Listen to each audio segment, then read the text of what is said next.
What is up? What is up? We live. What up, KK? What's going on, Sammy? What's going on, Jerrod? Almost got canceled. It kept getting moved up and delayed and delayed and delayed. So to add insult to injury, I was watching this football game that the team in Philadelphia plays against the team here in Tampa, and I was watching it on my phone at the airport in Houston with a delayed flight. And then I get on a plane watching the rest of it. It Get was off your chest now. Just it, get it all was off your chest. it was all bad, bro. It was all just depressing. And but that's not that's we're gonna get to that. Let's kick things off with some wacky shit. Aaron, you go first. I was just talking to Sammy about it before the podcast. So Kareem Benzema signs big fucking contract to go play in Saudi League, and there's already talks of him wanting out. He's missed numerous team events, and it looks like he's going to be on loan, being sent somewhere, possibly Premier League. We don't know, but yeah, we kind of like we're just talking about it before you jumped on, and it's like we kind of expected this with Saudi League. There's no competition. Nobody's friends are there. Nobody knows anybody there. It's all politics once again. You could win the Ballon d'Or, and you're just whatever to these guys over there. So Kareem Benzema on the way out of Saudi League from that massive contract, maybe coming to Manchester United. Never know. Hey, I'm here for that. I mean, just before the show, we're talking about soccer, and Sammy is trying to get me to fall back in love with the Nigerian national team, and yeah, we tied. What was the country's name again? Equatorial Equatorial Guinea. Like, what the hell? Like, what is going on, Sammy? Tell me what's going on. Like, why did you get my hopes up? Because not only the Philadelphia Eagles, not the Super Eagles. It's just it ain't meant to be for me. So what happened? Honestly, I think it was some of the players that they originally started with. I don't know if you noticed, but as soon as Chukwueze came on, he kind of spread the field a lot better, and you saw a lot more action on that front. Him and Lookman on opposite sides was a lot more effective. I also think Ocean Man wasn't as primed as he was last year. But he scored it like what? Yeah, I mean, he scored 2 minutes right after, but it was because of like this cross that went skyward, and he's obviously the tallest guy up there, and he scored on the header. But he also missed a sitter like 10 minutes after that. Like literally, him and the goalkeeper were one-on-one. He hits it wide. I was like, yikes. But I honestly, I think Guinea played a little bit out of their minds, and you're seeing that across a lot of these African Cup games. A lot of these smaller teams are. That's why the African Cup is, in my opinion, one of the toughest cups in the world. You never know who's going to win. I mean, that was going to be kind of a perfect segue into my wacky crazy was I have two of them. Cape Verde won their game against Ghana, which is absolutely insane. And I love it. I know Ghana's was projected to be one of the favorites to win, and obviously not anymore. And then Namibia beat Tunisia, which Namibia is FIFA ranked 115, and Tunisia is ranked 29th in the world, and Namibia beat Tunisia 1-0. So it just seems like Morocco's got to represent for North Africa, because you had Egypt tied their game, you had Tunisia lost, Algeria tied their game, so we were just, Mauritania lost as well, so then Morocco's like, you know what, we got to win 3-0, and we got to represent for the North Africans, so. You know what that means, Sammy, right? What? France is on the phone right now. How did we miss? Yeah. How do we miss him? How did we miss this guy? It was like on Space Jam where they realized they didn't get Michael Jordan. Like, who is this guy? He's a baseball player. My friend, my wife's friend Ariana, she's also my friend, but she sent us an article, and I just saw the video for the first time. The team that we lost to, that plays in Raymond James Stadium here in the city of Tampa, their coach was asked a question by this reporter. This reporter. I don't know if she's a local reporter. I don't know what her deal is. But she literally asked him, how are they going to handle the weather conditions while they go play against the Detroit Lions? And there was a very weird silence in the room. Like nobody laughed, nobody snickered or anything like that. It was just a very weird silence. And Todd Bowles is like a very nice guy. He doesn't. The look on his face was priceless. He was like, "You do know we play in a dome, right? We're playing in a dome. The weather's not going to be an issue."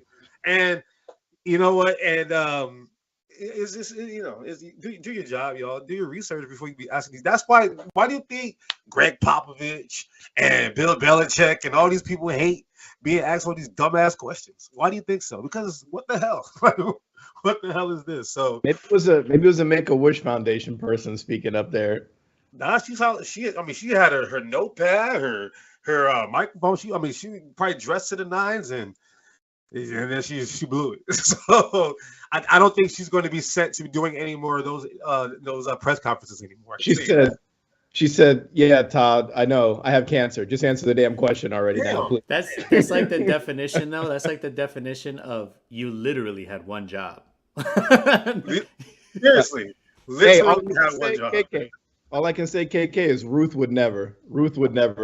Oh, of course not. Yeah, she does her job. I'm surprised that she wasn't even the one asking the question. Like she's always at those games this year, right? So anyway, let's move on to the National Football League Super Wild Card Weekend. It started off for me. It started off amazing. In case y'all don't know, we've been talking about this gentleman by the name of CJ Stroud all year long, and I happened to be in Houston while the Houston Texans put a shellacking on the Cleveland Browns, 45-14. Right before the game, I texted our little group chat that we had. I was like, "Yeah, I'm going with CJ Stroud." I don't know. I was like, I felt the energy in the city, and I looked at old man Joe Flacco, and all I can remember was him falling asleep on the bench a couple of weeks before, and I was like, I just don't look good, bro. And yeah, they gave him a little 45-14 shellacking. Then we go to the Chiefs and Dolphins. We obviously know the Dolphins can't be anybody good, especially if the weather is not what they needed to be in. It was 26-7, but it actually felt a lot worse than what that score was. So there's gonna be some questions about Tua and them. Then we get to my favorite game of the weekend, the Jordan Love-led Green Bay Packers. And going into that game, I had another feeling. I was like, you know what? I could see this. But that was me, the hater talking, right? But I don't know, something about, I saw like you were talking about the bettors last week, and it was like, what's going on in Vegas? Because these damn Sharks knew something. And he said it, Sammy texted the group chat right before the game, what do these people freaking know? So they obviously know that the Cowboys weren't for real, and Jordan Love and Matt LaFleur still now it's Jordan Love's turn now to own the Chicago Bears and now the Dallas Cowboys, just like Aaron Rodgers has been doing for years. So, and kudos to Jordan Love, and I wonder how dumb Aaron Rodgers feels right now. Like this fool, no offense. Don't do this in my quarterback. No offense. This fool is getting in trouble saying stupid shit on Pat McAfee show. He's just sitting on his in fetal position like, damn, that could have been me. Well, all these young receivers and it's just talent all over the place. Meanwhile, young man Jordan Love just got the shit on his back and taking his team to the divisional round. And then we have the Rams and the Lions. The Rams come up a little bit short in Matthew Stafford's attempt. Dan Campbell, A-Rod's boy, he's still chugging along. And then finally, the worst game of the weekend, the team that plays here in Raymond James. They beat the team that I love. Don't forget Buffalo and Pittsburgh. So I got to the airport early, and I had to watch that game at the airport as well. Imagine I had to watch 2 games at the airport. That's how long I was there. But yeah, Buffalo beats Pittsburgh. No surprise there. So we're gonna start with the winners because we're gonna talk, from a winning perspective. how did everybody, feel about, just looking at the winning situation, A-Rod, we'll start with you. We'll start with the Texans. What is your perspective on the Texans kind of moving forward, and what do you think they did right in this game to kind of really just beat the doors off of the Browns? I liked it. I picked him going into the game. You guys made me a CJ Stroud believer, and I see him as a leader of men, and that's the characteristic you need in a quarterback nowadays. I remember coming out of the combine, I didn't think he spoke well. I didn't think he was going to be what he was, but yeah, you was hating. I wasn't hating. I wasn't hating. I look at, you got to think of this the way GMs look at quarterbacks. They look at him as like the CEO of the team, basically. They basically look at like the team is going to rally around you because they're not going to draft a defensive back and be like, hey, this is the guy who rallies the troops. No, you just happen to find that guy, and he and the quarterback have some kind of a relationship. But the quarterback is the guy who's going to get it done for you. And as soon as I started watching him play, I was like, okay, I like what I'm seeing. And then, we absorbed Sami and Vic. Vic is like, oh, this is my new favorite kid. And I was like, I kind of like it. Then I kind of fell off when he had some bad losses, and then I saw him pick it right back up, and I was like, I got to keep going. I can't keep going back and forth. But I like what I see from him. The Browns did their best. They just, I think the Browns are just a cursed organization. They're just going to be a cursed organization for the remainder of the tenure of the Browns being there, unless they move to another city. But CJ Stroud, they are for real. That team is for real, and I think. If DeMeco Ryans doesn't win Coach of the Year, shame on you, NFL, for not getting that. Him or Dan Campbell, one of the two. Like, it's amazing what this guy's been able to do with this team. Like, if you look at the receivers, nobody thought, what's his face, the Michigan kid, Nico Collins. Nico Collins is going to have this. Started coming on last year with homeboy. Come on, top 5 in the league. Started coming on. This is what happens when you get a good quarterback. Yeah, I love it, man. I like what they're doing. I want the Texans to do good. When stuff is going good in Houston, like, I feel like things are right. When the shit show starts happening and they start purging the team and the owner starts speaking dumb shit, that's when I can't stand them. But I like this kid. I like their trajectory. I like that win. Sorry, Cleveland. It's just another year you got to suck. So, and what went wrong for the Browns, and what do you think they got to do moving forward? It's massage. Watson now coming up, and we got to see what's happened with that. I think the Browns overachieved, in my opinion. Losing Nick Chubb, that's big. Jerome Ford carried the load and pause, and Kareem Hunt did his thing too. But losing Massage Watson too, that sucks. Then to go through all this quarterback carousel till you land on Joe Flacco and you strike gold with it. You couldn't get it done in the playoffs, and I kind of saw, like, it's like a flash in the pan type of thing. It felt good for a second, but you knew it was going to revert back to earth in a bit. I don't know. I think the Browns have a good chemistry, but it's health. It's their health of what they can do. What can you do with you got to have healthy players. So we're not bringing back Joe Flacco next year, are we? They may, but I don't think so. I think it was just a loan opportunity. Thank you for your services. Hope you have an Ashley couch. You can sit on it, man. He's 39 years old. He just turned 39. So literally yesterday was his birthday. Happy birthday, Joe Flacco. Just turned 39. Sami, what went right for the Texans?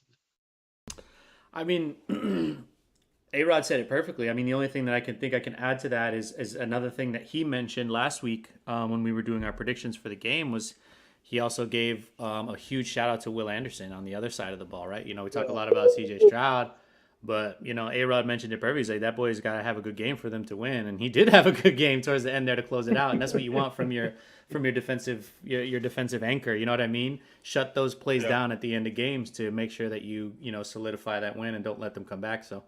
Yeah, just overall a great team win, and CJ Stroud's that dude. They got a great future. They got a great future. Yeah. Anything on the Browns moving forward? Anything that you think they can work on, fix, or health. Health offensively, I think is super important for them. I thought they looked a little bit one-dimensional, but shout out to the Texans for kind of shutting Amari Cooper down as much as they could. It looked like just an Njoku show, right?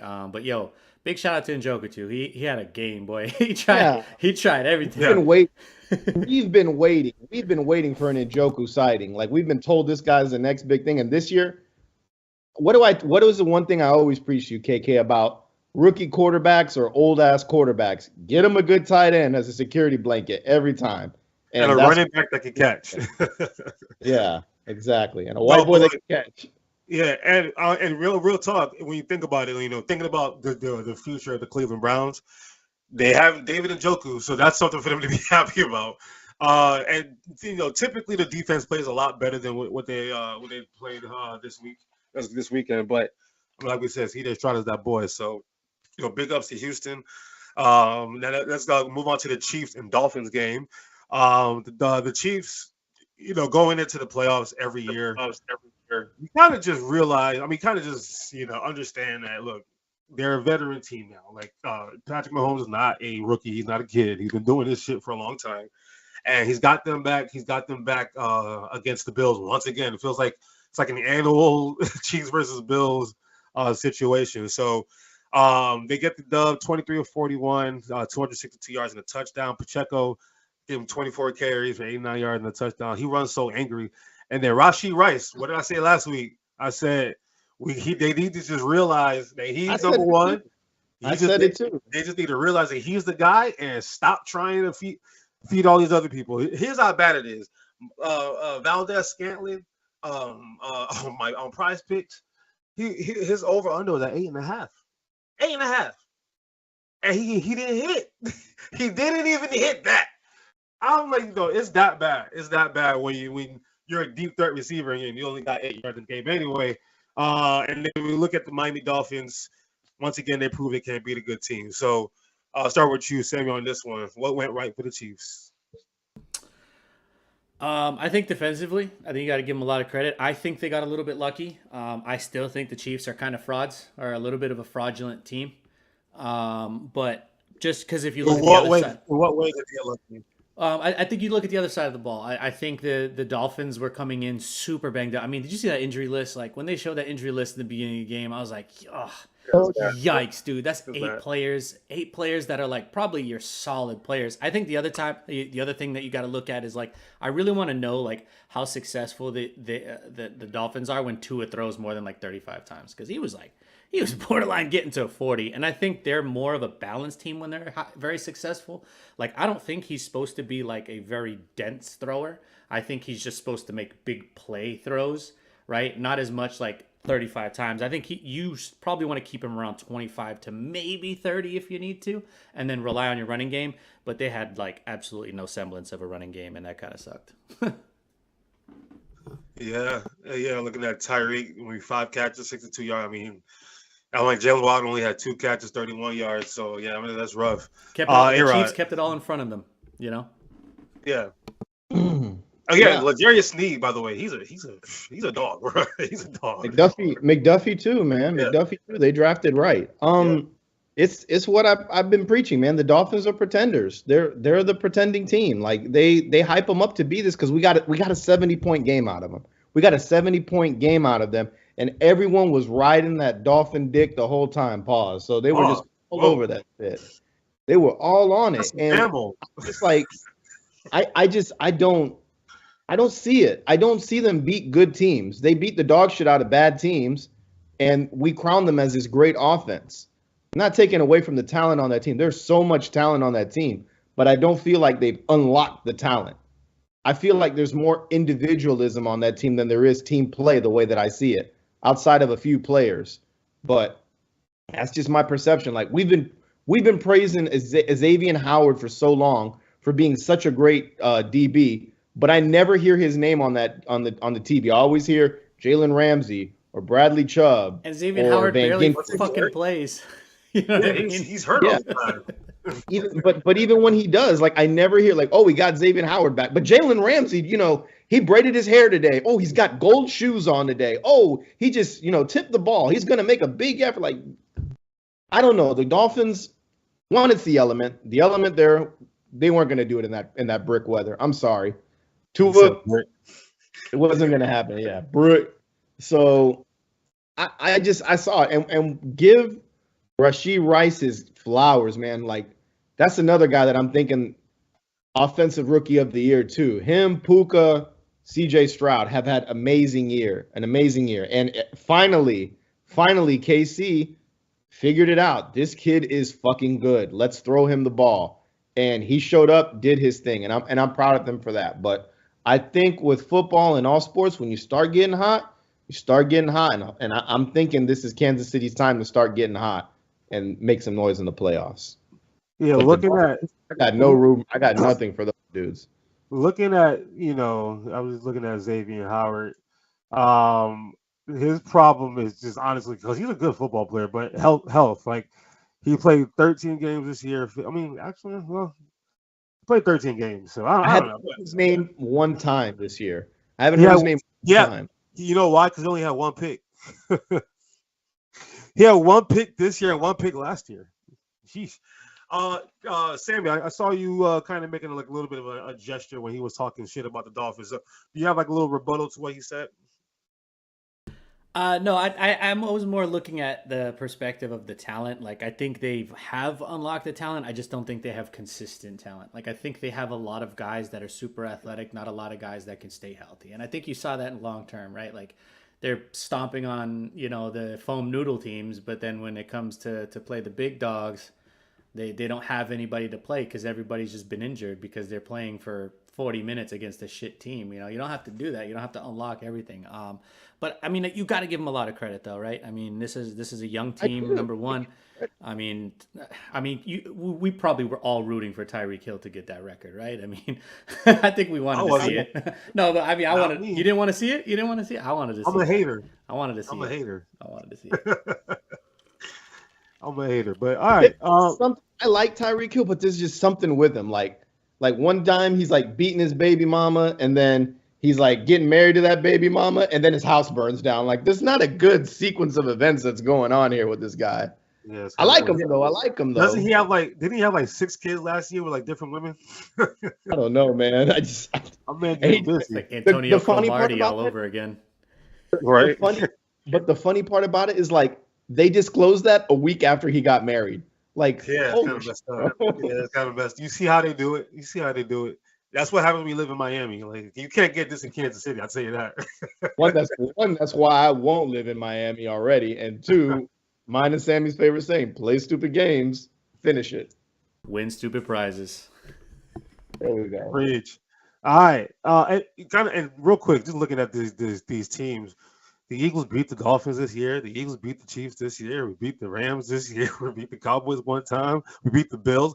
We beat all these damn teams in the playoffs, and then we get shellacked. But we'll get to that game later. I think the Patriots had more wins of over 500 teams than the Dolphins, by the way. Yeah, the Dolphins. Yeah, that's a fun stat. They had 2, and the Dolphins had 1. Go figure. Say that louder, please. I want people to hear that for the Dolphin out there. And real quick, also for the Dolphin lovers, do you know who that team was that they beat with the over 500 record? The Cowboys. And that's who we're going to next. Look, I was depressed on Monday. Hey, breaking news too. They're keeping McCarthy. Yo, I saw that tweet. Adam Schefter. I was like, yes. I hit it with the yes little gif. I was hell yeah, let's go. Oh, I love Jerry Jones. Can't figure this shit out, man. You can't make this shit up either. But anyway, not to be outdone, Mr. Jordan Love had basically the same statistical output that CJ Stroud has. So these two light-skinned brothers, man, they're talking about like the racial draft or whatever weeks ago, whatever. If they have one that's for like the light skinned dude versus dark skinned dudes, man. white folks are saying if you slap him, he turns red, so we want him. So I mean, shit.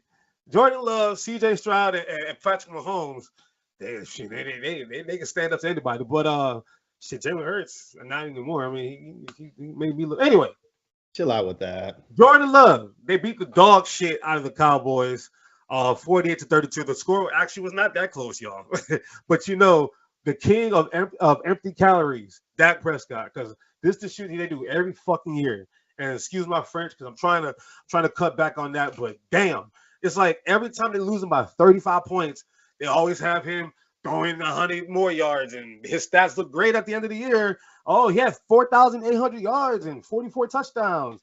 Meanwhile, half of those touchdowns come in garbage time. So it's just the shit like that really just pisses me off about the Cowboys, because all they do is cry every freaking year. Oh, you know, it's our year. We them boys. They're the same starter pack every bullshit every year. And I know I'm just real hype about their demise, but boy, that shit is lovely. That shit is lovely. And Jerry Jones, no matter what, we gonna hold on to the puppet, bro. We gonna hold on to the puppet. So, I'm just gonna say this, man. Jordan Love, dog. Romeo Dobbs, dog. 6 catches, 151 yards, and a tutty. Aaron Jones, 21 carries, 118 yards, and 3 tutties. Bruh, this is America's team. They got manhandled by a dude making his first playoff start and a bunch of young ass receivers. Are you kidding me? Like, this is what y'all be, this is all the bullshit y'all be trying to spew every single day. Every single day I gotta listen to this bullshit every year. But anyway, whew, A-Rod. What went right for the Packers? What went wrong for the Cowboys? Capitalize when you need to capitalize. That's what went right. That's what went right for them. So Jordan Love put a masterclass on for everybody to watch that game. And Dak Prescott, what did I say at the end of the season? Like when they were writing him as an MVP candidate, I was like, there's going to be a game where Dak's going to Dak. And he had that one in the regular season, and he had that one first game of the postseason, man. So I don't know. I like you would think as much that goes on in the media, how they cover this team, because it is quote unquote America's team, and they get the most scrutiny, the most talk time about it, because at one point Dak is doing good. He's an MVP candidate. Then something happens bad. Then they talk about, oh, they're like this, and that. They're always talking about it. And it's always coming down to head coaching. And we talk about it all the time. All you're going to settle for is a 12-win season. If that's it, and you want McCarthy, by all means, keep it going with him. That's all you're going to get out of him. You're going to get a 12-win season, but he just can't get over it. And what a better script for him to go against his former team, his op. That's for him to go against. And you can't get it done against them. A team that squeaked, that got in by the skin of their teeth because some other teams lost and easily put them in it. So you should have ragged all these dudes. But at home for that matter. At home. And at home. They were unbeaten at home. And I'm going to tell you this. As soon as the announcer says the Cowboys have been undefeated at home, I was like, not today.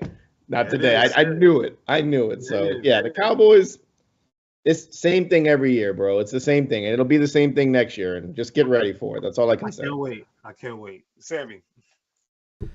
Yeah, man.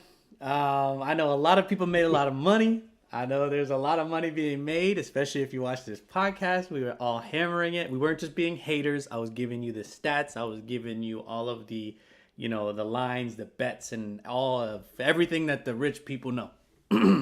But I will say this, though, the A-Rod, I think, summed it up perfectly. You got to put the blame on Mike McCarthy. But something that I mentioned on our podcast when we were two separate podcasts last year was something that I was alluding to was like the Packers defense is improving, and I think you saw it in this game. You saw that their secondary, as I've said for the last 2 years, I said they have a solid secondary, and they did. Dak, as soon as wide receivers were covered, they were so prepared. The wide receivers were freaking blanketed. That's why Dak had to throw 60 times to get 400 yards. Passes. You know what I'm saying? Like, that's absolutely bananas. And you can, like, if you look at his stat line, it's so crazy. 41 for 60, 403 yards, 3 touchdowns, 2 picks. Yeah, the 2 picks is bad, but you would think they won the game, right? Like, you would think, like, with those stats, you won the game. No, you got cooked. But they were 2 pick sixes, right? They were 2 pick sixes, right? You got cooked. Capitalized. Yeah, you got cooked. And you look on the other side, Jordan Love was efficient. He didn't need to throw 40 times. 16 for 21.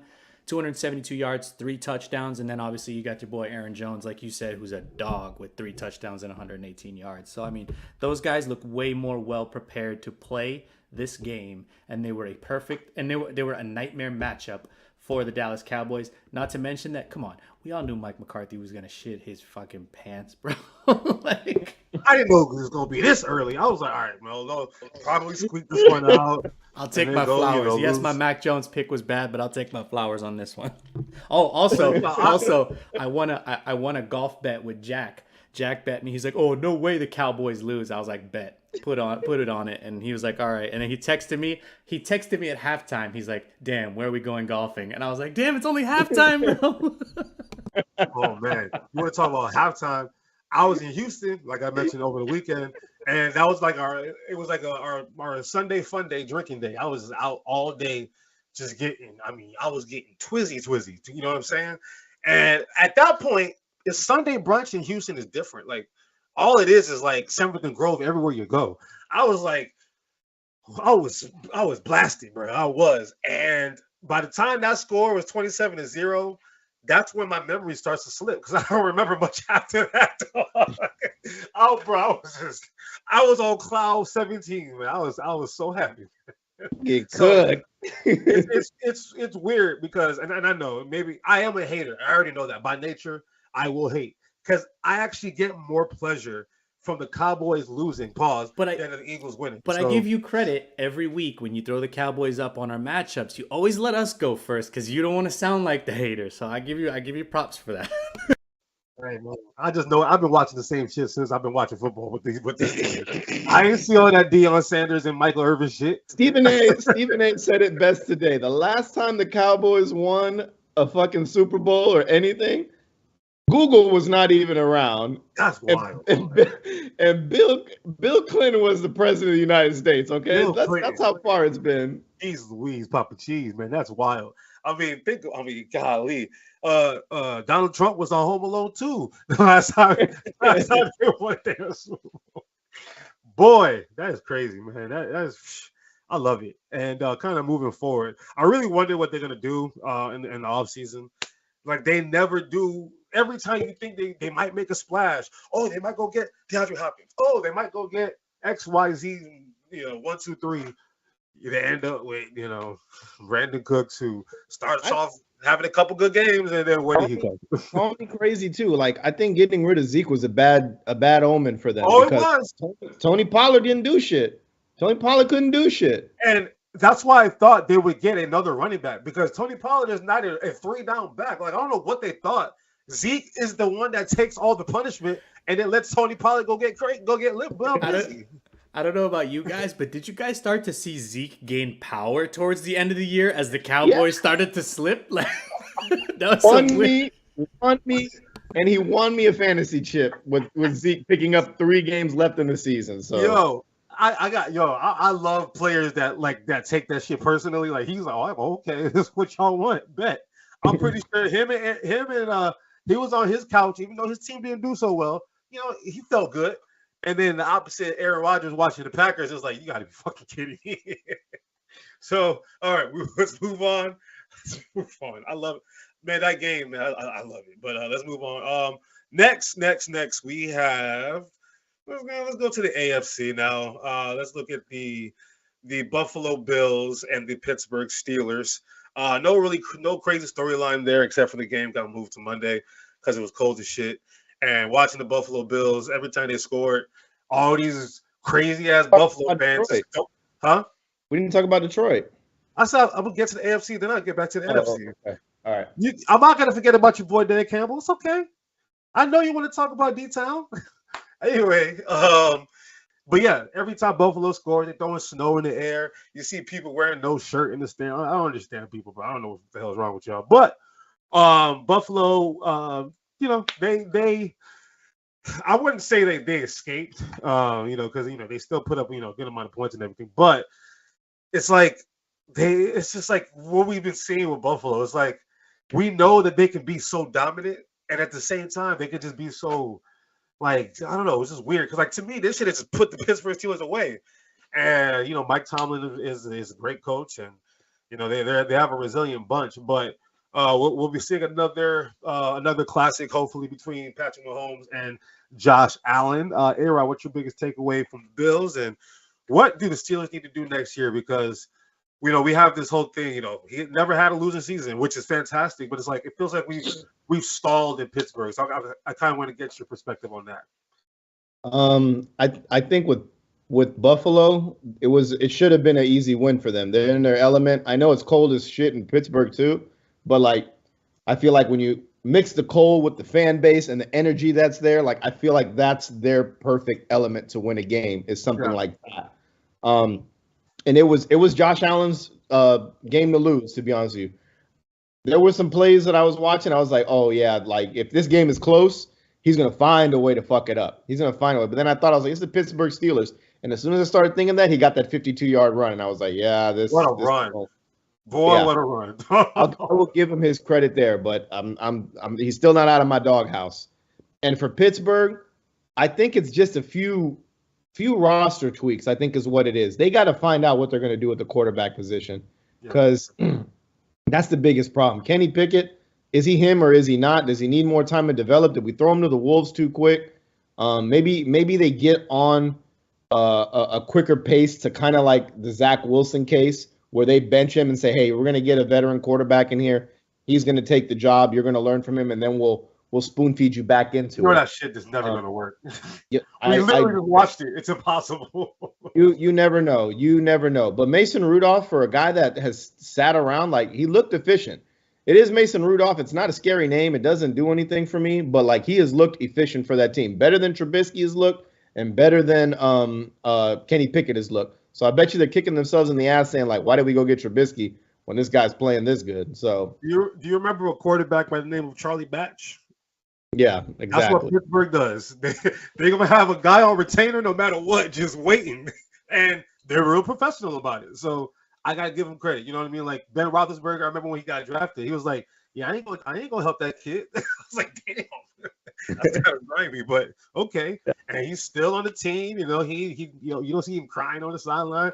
He holds that clipboard very professionally. It's beautiful. Might say the N-word sometimes and get his helmet ripped off, but like that's his prerogative. His number is called. Hey, rain, sleet, or snow, he's gonna be there. He's ready to go. I think Pittsburgh has to fix that situation with the quarterback. This is just some pieces that O-line is horrendous. Like for Najee to get another 1,000 yards on a horrendous O-line is amazing. And we're dogging this man. He got another 1,000 yards. He turned up the last few weeks of the year. He's like, all right, I'm tired of all the bullshit. So your boy, he was starting to be in my doghouse, but him and Zeke, they just got closer to the end of the year. They kind of just these big, powerful running backs. They're like, all right, now we gonna come to the show. But Sammy, what you got on that game? Yeah, I think this is something that we expected from Josh Allen. Had a tremendous game, very efficient. And I think one thing that I've noticed and I've talked about a lot, especially with you guys, because I think even on your show last year, and then I said they gotta get a running game. This team will be more complete if you take the ball out of Josh Allen's hands. Not like completely, but just not have him throw 40 times. And look, this is what happens. You know what I mean? He's efficient. He doesn't throw. He doesn't make mistakes, and he can run the ball as well. I think on the other side of the ball, you look at the Steelers. I think it's a combination of things. I think A-Rod was kind of right on the head with, combination. Yeah, so some of the offensive line things. Quarterback, yeah, it's a question mark. But, I mean, hey, to go 10-7 with this quarterback stature, I mean, it's not terrible. I mean, a lot of credit to Mike Tomlin. Something's up. Something's up. And you guys can tell me I'm crazy. Something's up with the receivers. They have the most tremendous scouts. They get the most talented wide receivers, but for some reason they get to the NFL and they kind of just stagnate. Like other than Antonio Brown, nobody really gets to next level. And I think it has something to do with their wide receiver coaches. Now, whoever their wide receiving scout is, you give that man whatever amount of money he wants because don't ever let him go. He's like the guy who finds pitchers for the Braves and the Dodgers. You pay that man, keep him on retainer. Never let that man go. You keep him right where he's at. Don't even release his name. I'll fake his identity and everything. Like, we got to keep you under wraps. But yeah, they might need to get an answer at the wide receiver coach or maybe something with the OC to kind of mix things up because these guys stagnate and these guys are way too talented to just be kind of average. You know what I mean? We should have seen a little bit more from Pickens, Deontay Johnson. Yeah, he's got some drop issues, but we should have saw a little more. But could it just be quarterback though? It might be. Could it be literally that simple? I mean, think about it. Let's say CeeDee Stroud. At the same time, we get so much drama from every one of these receivers. As soon as they get hot, something happens. Antonio Brown wants out. Mike Wallace wants out. The only one that was good was like Hines Ward. Hines Ward was like, I'm a lifer. I'm dying in this place. And they wouldn't even give him a job as a wide receiver, or like an intern or anything like that. George Pickens, he gets hot. He hears his name buzzing all offseason and doesn't block for his quarterback. Starts doing dumb shit. Mike Tomlin speaks low of him. Deontay Johnson requests a trade beginning of the season.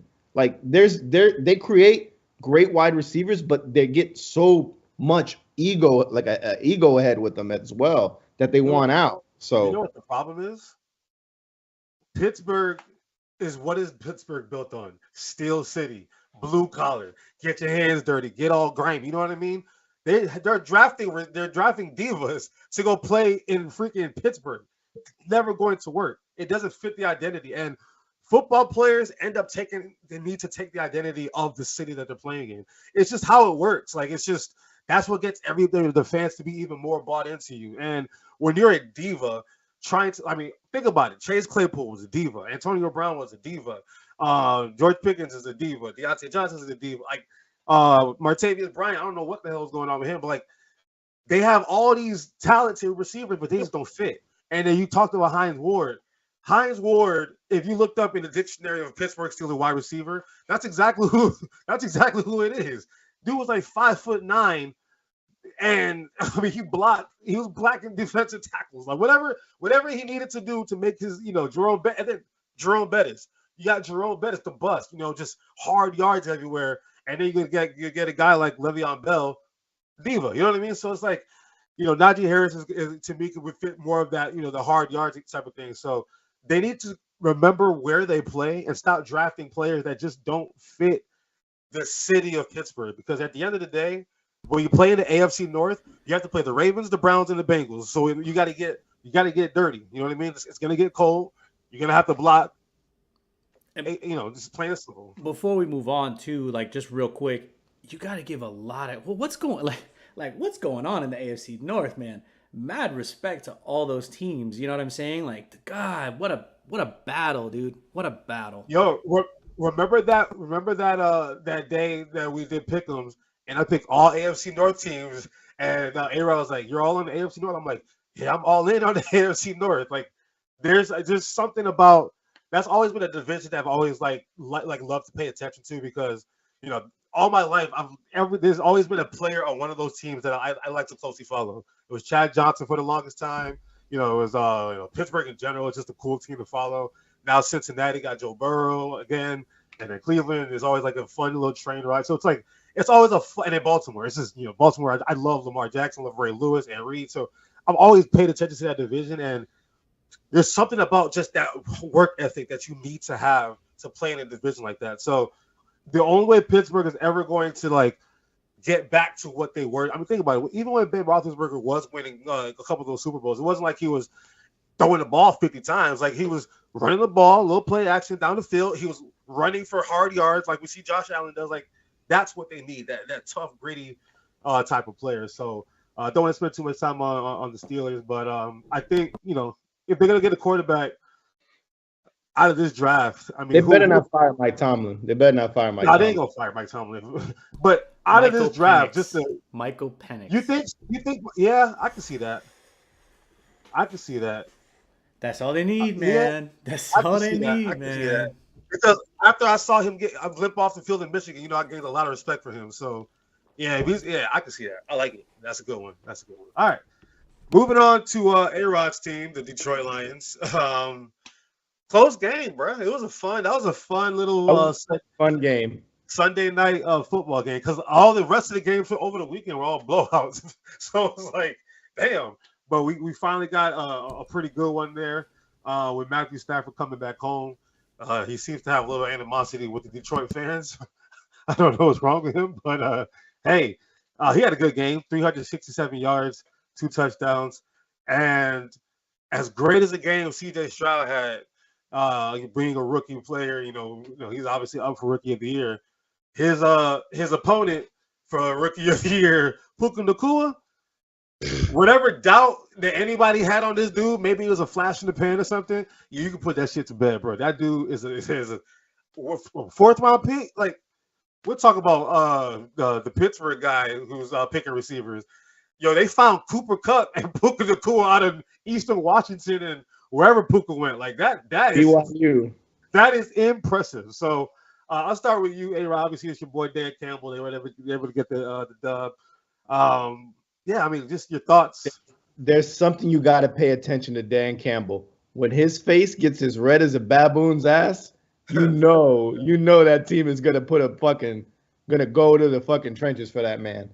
I have so much respect for Dan. I love the way he interviews because he doesn't sound robotic. He actually pays attention to what's going on in the game and gives you actually what they could be doing as opposed to some cookie cutter bullshit. But the Detroit Lions, man, the fans showed out. The celebrities were there. You felt it, like they wanted this shit. And what sweeter way to get it at your other quarterback that got his ring.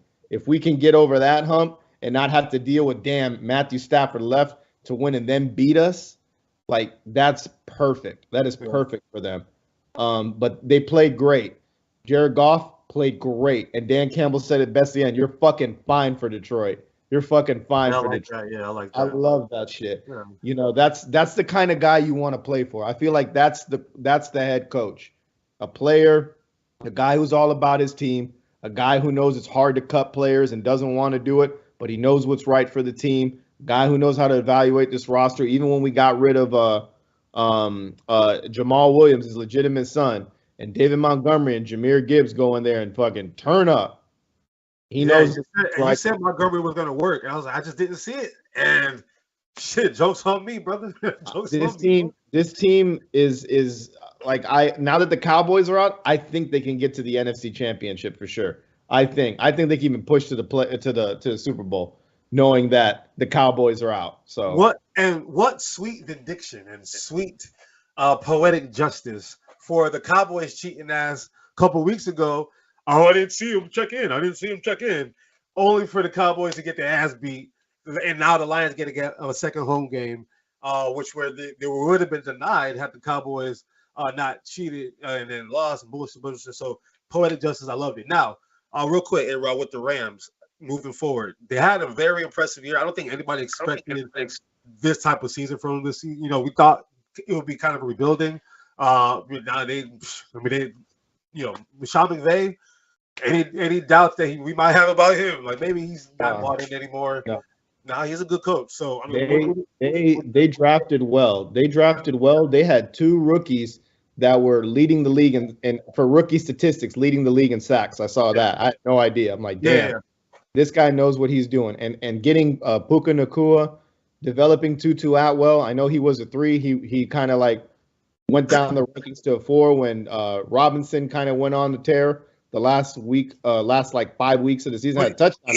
Even Robinson too, like he became like a forgotten guy after he left the Chiefs and he was with Baltimore last year. And no one remembered. He's kind of revitalized his career over the last couple months.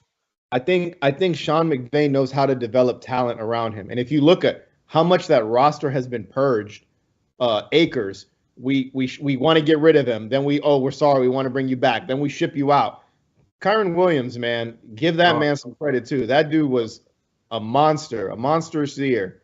Puka Nacua to overshadow Cooper Kupp. Like Cooper Kupp, come back healthy next year. I feel like he wasn't 100%, but come back healthy. And all these players, like I couldn't even name you anybody on the defense besides Aaron Donald. I really could not. There's nobody on that team that I know.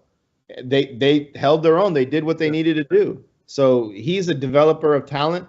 I think they're trending in the right direction. If they can get talent to come to LA, I don't see why, after watching what he did with that, why you wouldn't want to play there on the defensive side.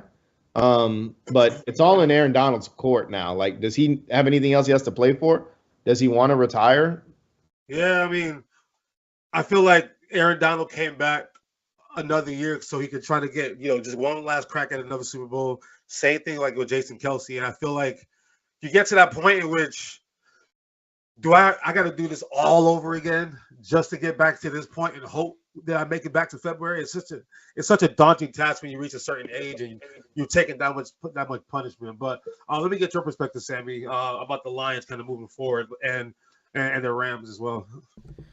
I'm going to get absolutely cooked by you guys because it sounds like this is a very big David Montgomery podcast. But I think the only negative I'm going to take, right, because this game was tremendous on all ends, like you guys perfectly said. Like, this was bittersweet, but it also, even though Detroit won, they didn't make Stafford look bad. He still looked pretty good. You know what I mean? Yeah. So it was just all around. Dude, the vibes were insane for this game. The tears, right? Like the Lions tear, like the fans, like, dude, that shit was beautiful. But anyway, the only negative that I'm going to take, right, because we're being so positive, this was probably the most perfect NFL game that we could have watched all weekend.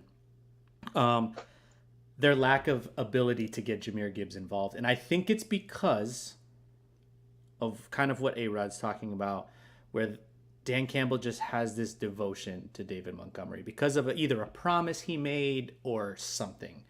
And that could potentially be their downfall because Jahmyr Gibbs, no disrespect to David Montgomery, is way more talented.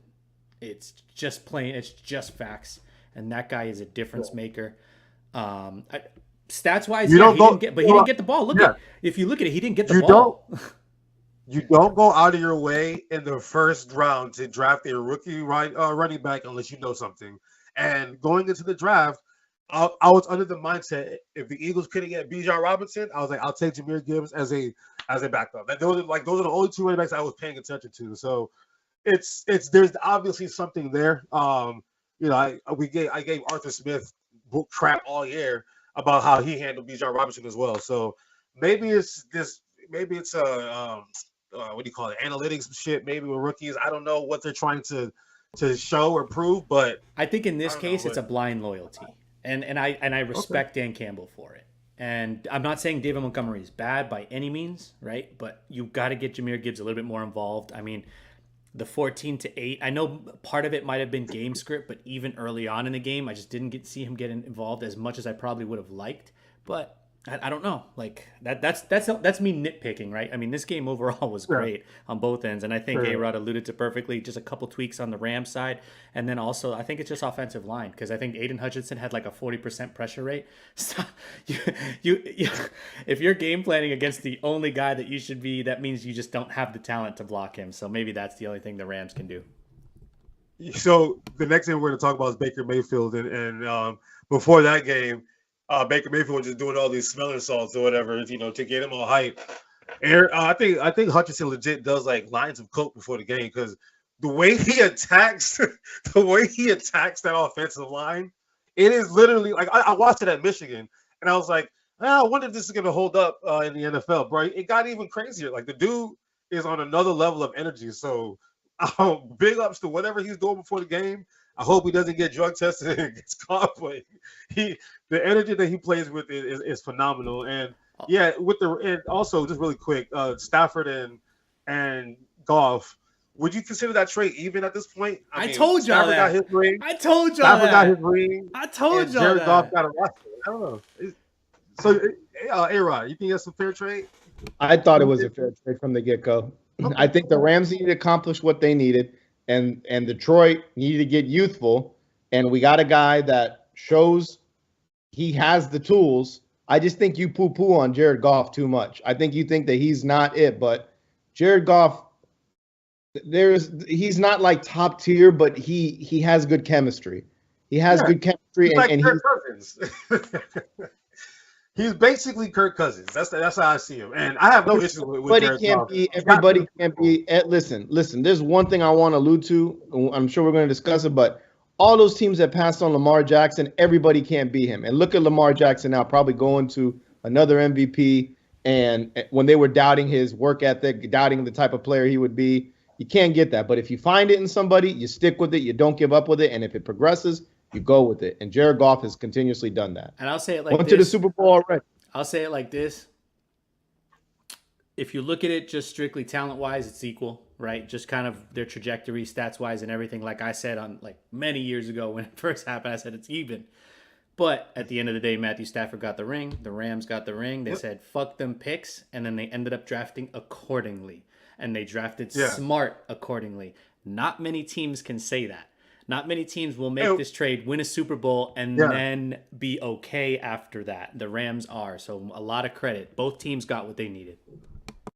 We talked about like how in baseball we talked about this, like what's the best way to build that team to get to the World Series, right? Like, are you gonna buy all these players during the summer and get you an Ohtani and get you and get you a Rolex, or are you going to just do it kind of organically, right? So I'll look at the Lions the organic way, and then the Rams, they said we're going to go all in. So they got their Super Bowl, but organically the Lions are working their way to their Super Bowl. So it's like, it's really, I mean, again, you take on the identity of the city. Detroit, hard work. We're going to work our way there. LA, flashing lights, bro. We got to go get that shit now. So it ends up working out, which is very, it's pretty cool, actually, when you think about it. That's the way trades should be in the NFL. We always see these lopsided like messes and like, how did this shit happen? And I feel like that was one that I'm like, all right, that's good business. You know what I mean? Like, I wish we had just more good business deals like that, because there's already parity in the league now, but I feel like, I mean, we wouldn't see a team put up 70 points on another team like that. Like, I feel like we could just bridge that gap a little bit more. And we're gonna get to the NBA because I got to talk about all these damn blowouts in the NBA. It's starting to get annoying. It really is. But last but not least, the ironic thing about this. The ironic thing about this is that I'm drinking out of a Buccaneers cup right now. It's just, my tears got into them, so I got to just drink them up. So, the bad for me personally, obviously, it didn't look good. Like, it was at no point did it look good to me. Obviously, the injuries didn't help, but I remember when we played at that same exact stadium 2 years ago against Tom Brady, and we put out, it was basically the same roster that was on the field. Devontae Smith, Jalen Hurts, and a bunch of just pieces, right? And that's what it felt like again, because it literally was just that. And once, obviously, when AJ Brown wasn't going to play, I already had a bad feeling about it. But then after, it's just Julio Jones, and it was one thing after another for me. So it's bad. We're going into the offseason as an Eagles fan. I am very intrigued about what's going to happen. I read a report before I hopped on today. I forgot. Ian Rappaport reported it. Basically, Howie Roseman is going to meet up with Nick Sirianni, and he's going to give him an option. Either you fix this team and get me a new offensive coordinator and a new defensive coordinator that I like, or if I don't approve of your decision, then your job is not safe either. Then I just saw another report that Howie Roseman and Nick Sirianni have been reaching out to available NFL coaches and coordinators for the coordinator job. So we're at the point in which, I think Howie Roseman, a lot of the players spoke very highly about Nick Sirianni. So I don't think they're putting the blame on him, which is good. Obviously, I don't.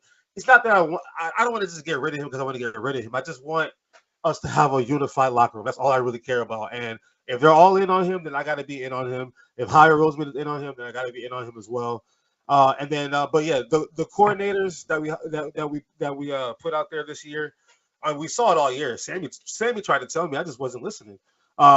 Something fell off, and I was like, yeah, something did feel off, but we were 10-1. So it's like, what can you tell someone who's 10-1? You know what I mean? I don't know what to tell you. We're winning games. We're gonna figure it out. And then it was like, it was when I watched the 49er game. The 49ers did this shit to the Jags and us, beat the dog shit out of us, and then we didn't know how to recover from that shit. Same thing as Jacksonville. They got the dog shit beaten out of them, and then they just could not find their footing after that. So it exposed a lot of holes in stuff that we had. We started off the season, our run defense was amazing. The last 8 weeks of the season, we could not stop a nosebleed running the football. So I don't know. It's just a lot of chaos, a lot of noise. The media doesn't make it better. They talk about us like we the Cowboys or something. Like, damn, we ain't the Cowboys, but I understand our fans suck, so it's cool. And then on the Bucs side, I got to give them credit. Everybody who's always talking shit about Todd Bowles, sorry, he did it again. For a guy who was a defensive coach and doesn't really touch the offense, Baker Mayfield's he's looked solid this year. At times he's had a little bit of a tiff or whatever, but he's looked solid. Everybody who didn't draft Mike Evans because they thought, it's not going to work with this quarterback and he wants to go.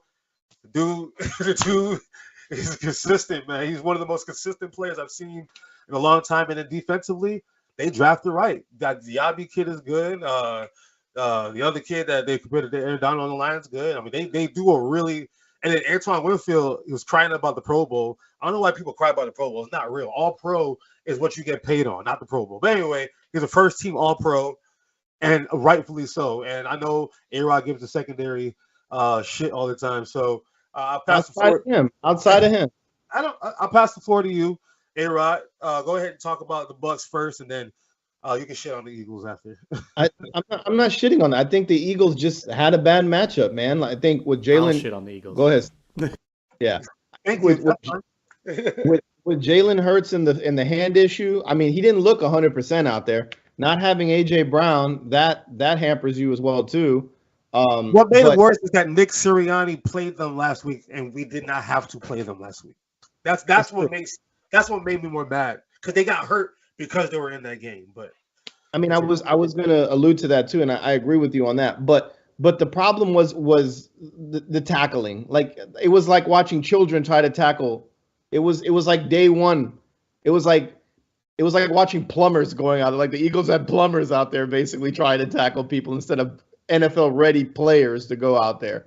A team that was ranked number 1 in defense in a lot of categories last year fell the last 8 games of the season or 6 games of the season. And what coincided with that?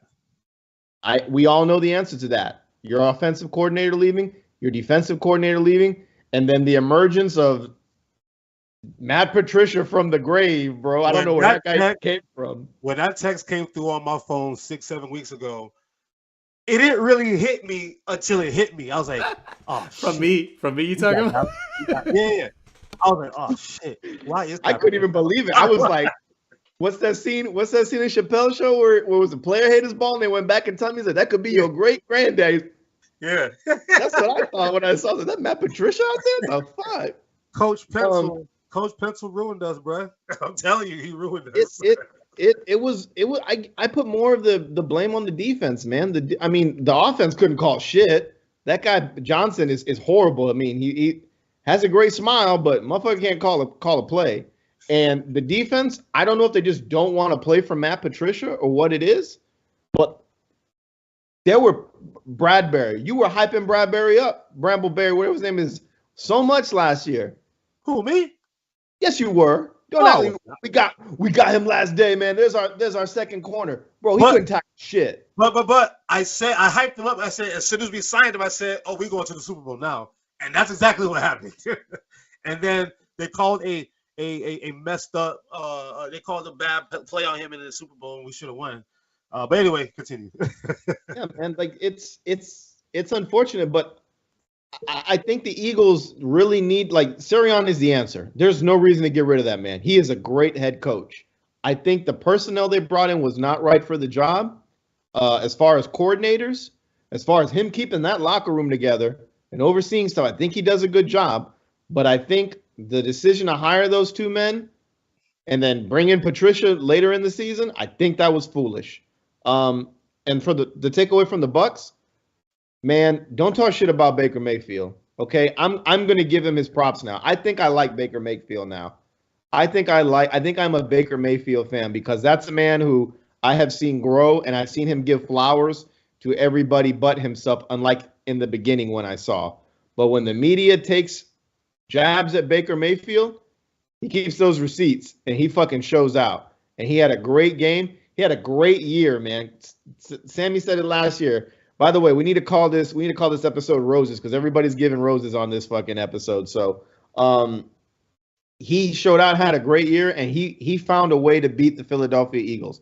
And when I saw everybody on TV say the Bucs, they all voted for the Bucs to win, I was like, there's no way in hell. I watched this team fuck up way too many times, and they shouldn't even be here. They literally won the foam noodle fight. They're the dragon head with the tongue sticking out, the Gildira look. So you calling my team a phone noodle team? No, I'm talking about the NFC South. How we talking about how they got there? The Eagles.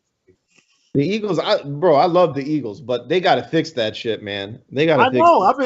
I've been saying something is off. I felt wrong. I felt disgusting. Where I give Baker out, and I'll wrap up. Where I give Baker his props is like he didn't have to force feed Godwin, and he didn't have to force feed Mike Evans. He saw it in Otten. He saw it in Palmer. He saw it in Moore. What a freaking run that was. I mean, he saw it, and he got everybody busy on the team. So I give my tip of that. Oh, and funny thing too, I told my Bucks friends in the chat, I was like, are you still wanting to fire Todd Bowles, or do you want to keep him? They said, no, we'll fire him next round. So I was like, all right, that sounds more like Bucks fans now.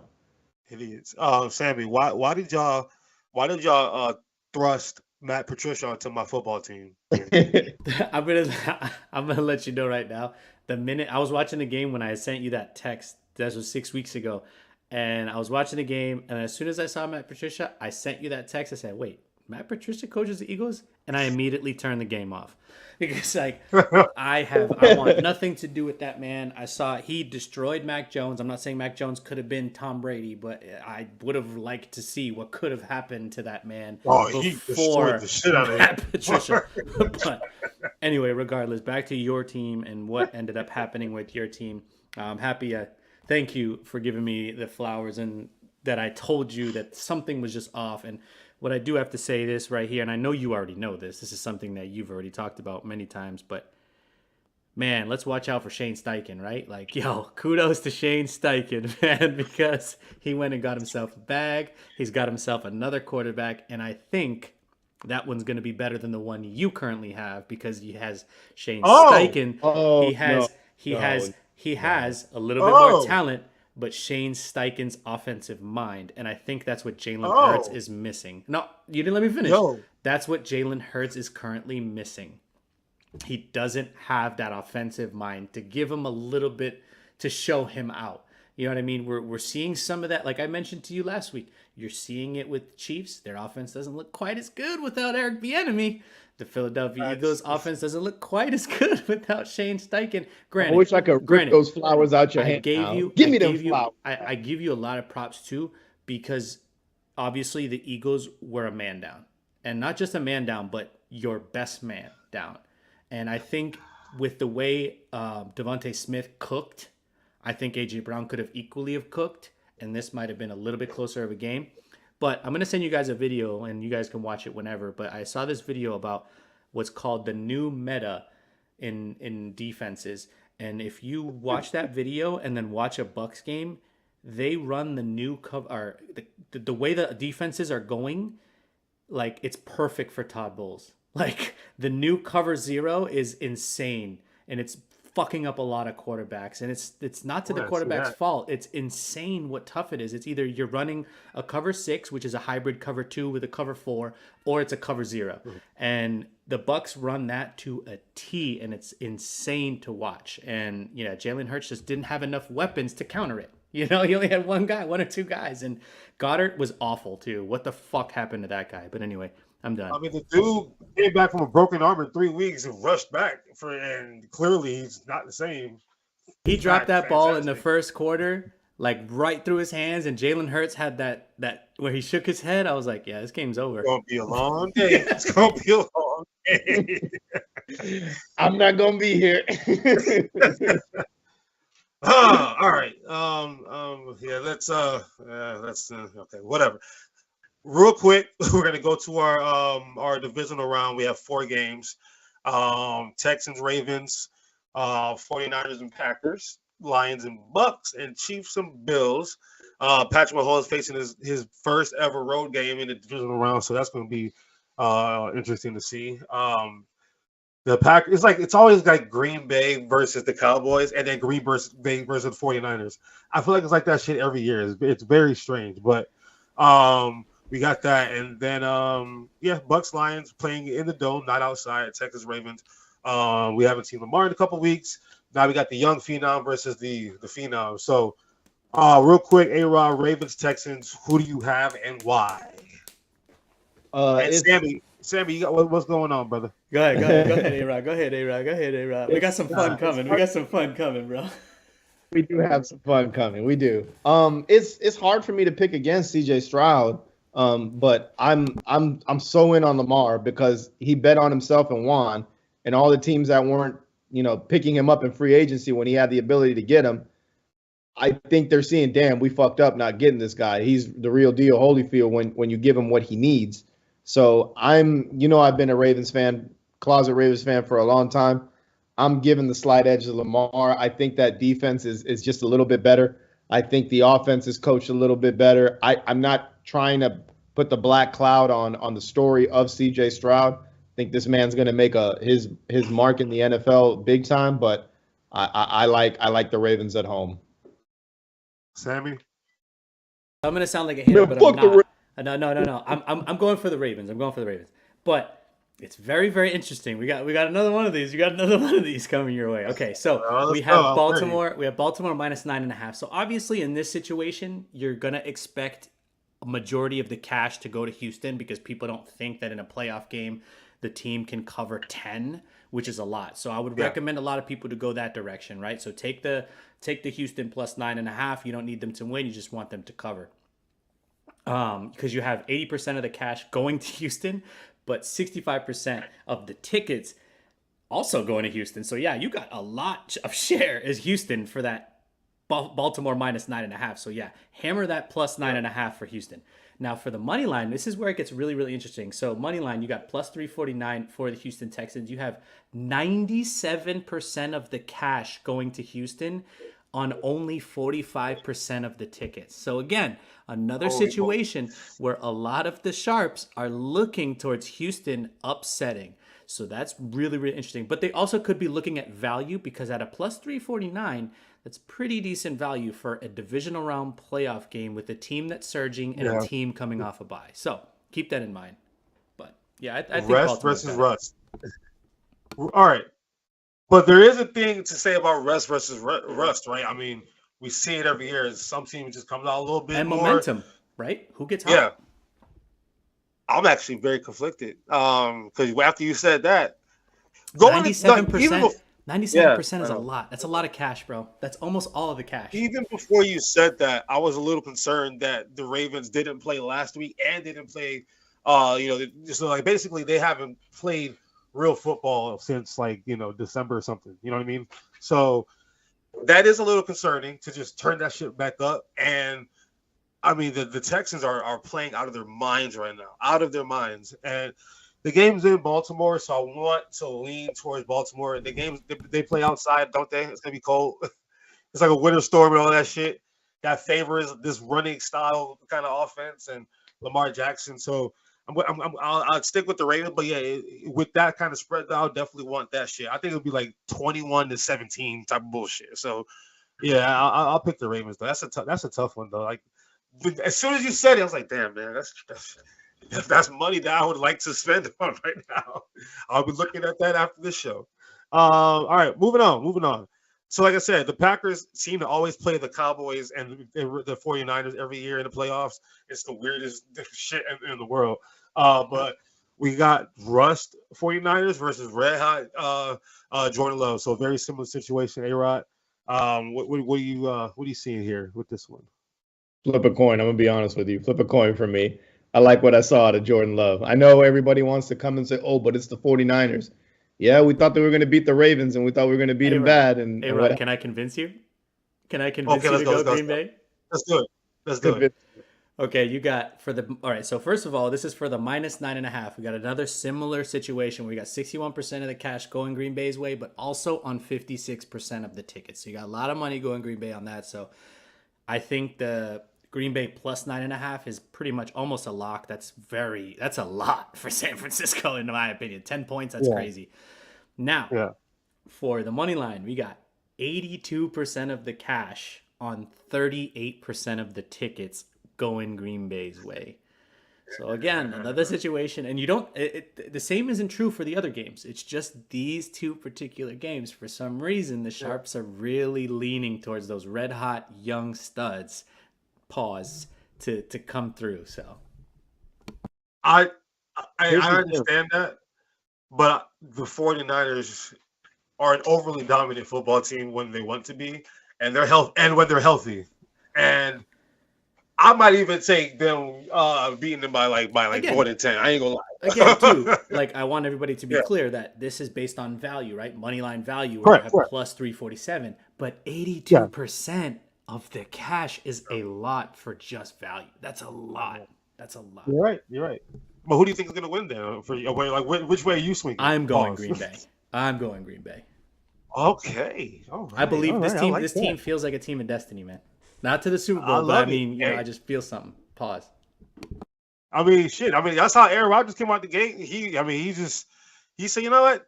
I got it. And if there's any team, like, I mean, no disrespect, now we all have our teams out of it. You know what I mean? If there's any team that's really, if you want to really defend America's team, you got to say Green Bay is almost being America's team because, they're owned by the city. You know what I'm saying? Like that type of blue collar, like capitalism, like they own that shit. So I don't know, man. Yeah, that's true. I mean, but Detroit is Motor City, dog. You know what I'm saying? And the Texans, wood grain I'm tipping for I'm grip, you know what I'm saying? So did you see all the rappers that were there for that game? That shit was crazy. I'm telling you, I'm like, I could feel it when I was down there. I was like, damn.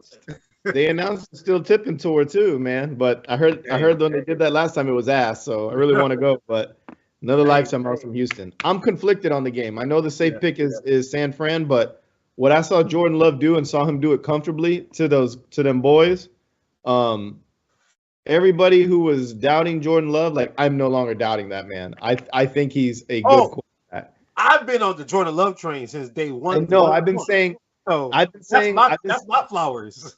I know you get your flowers for that. I've been saying I got to see more, and all it took was waxing the Cowboys in the first round for me. Boy, that made me a believer. I was like, Utah State, get the fuck out of here. This is bullshit. But yet again, the Packers did it again. Not with as much as a polished quarterback like Aaron Rodgers out of college and putting him behind Brett Favre, but they did it. They did it, son. It was it. Motherfuckers did it again. And honestly, they're the only team left in the playoffs that I'll be mad if they win.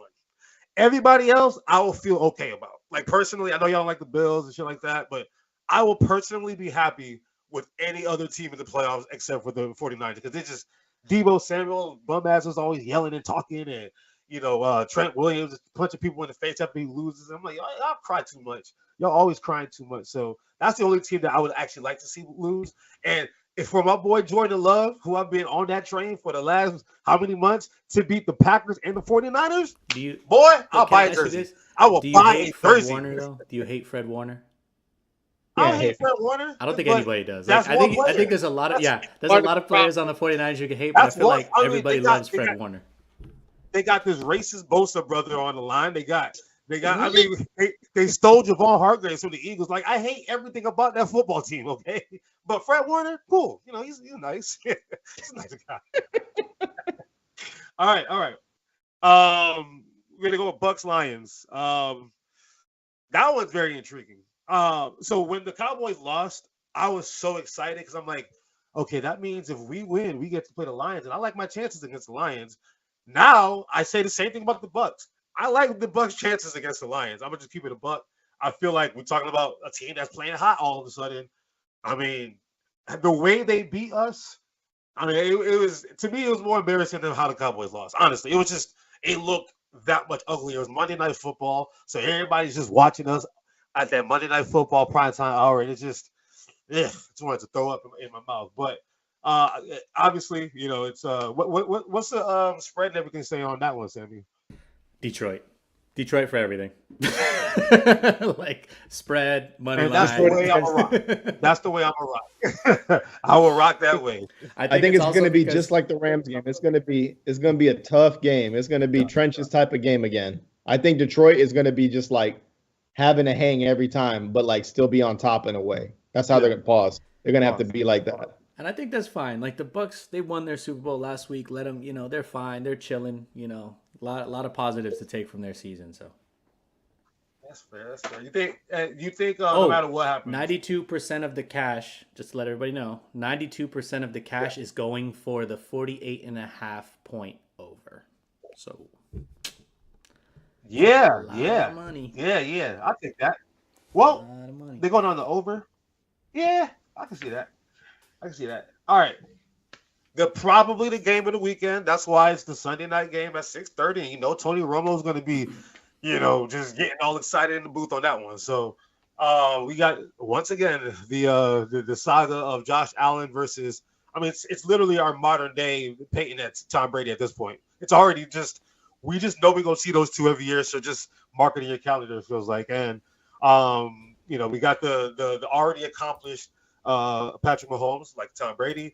And then you got this Peyton Manning dude that's just, working his way to get that spot. You know what I mean? So what are we going to say about this game, A-Rod? I know, you don't really care too much about the Bills, and, that's cool. But be honest with me here. What you got? I think it's going to be good. I mean, Bills have home field advantage, but it's Josh Allen. It's does he take that step forward this year, or does he play hard under pressure? And I feel like Kansas City's defense, we don't give them the flowers that they deserve. Oh no, they got their flowers this year. But I still feel we don't give them the flowers that they deserve, because there's outside of Chris Jones, it's just like it's kind of like the Rams. It's like they got one good guy on the defense after getting rid of the Honey Badger, and it's like everybody has stepped up and done their job. Jerry Sneed has been a dog for a while now, so that's somebody else I would say is another guy. Like Jerry Sneed, the cornerback. Oh yeah, I mean Nick Bolton too. Nick Bolton's a tackling machine. Bolton too. Is he hurt? I don't know. I think so, but these are names we don't talk about. These are names we don't talk about enough. I think with the Bills, it's like they have the perfect roster to do everything that they want, but it comes down to the quarterback. And does Josh Allen do too much? Does he have to do too much? And by the grace of God, hope it doesn't come to a coin toss at the end of the game in overtime, because we all know what's going to happen there.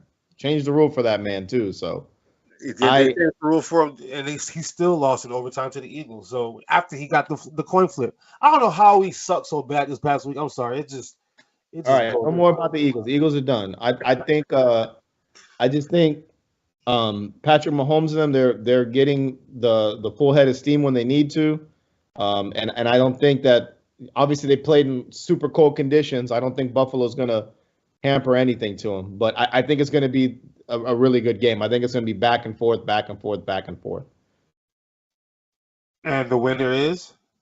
Oh, give me Kansas City. You know I fucking hate Buffalo. Oh my God. Take your heart out of it. I am. I'm taking everything out of it. I still think Buffalo are pretenders. I really do. I don't think Josh Allen will win you the football game. I think when it comes down to it and it's close, he's going to be under pressure and he's going to throw a duck up there and someone's going to pick it, or the city will capitalize on it. That's just me. It's something about, teams that are trying to overcome something this year. A lot of these teams are accomplishing that. And for the Texans to completely have turned that shit around, after they went from this whole debacle with Deshaun Watson and the owner and all the bullshit, firing coaches, and they literally have a realistic chance to make the AFC Championship game. So I feel like I look at the Bills and the Chiefs are like wounded. You know what I mean? No one's just knocked them out yet. And to beat the man, you got to beat the man, you got to beat the man. I feel like they just need to get knocked out one time.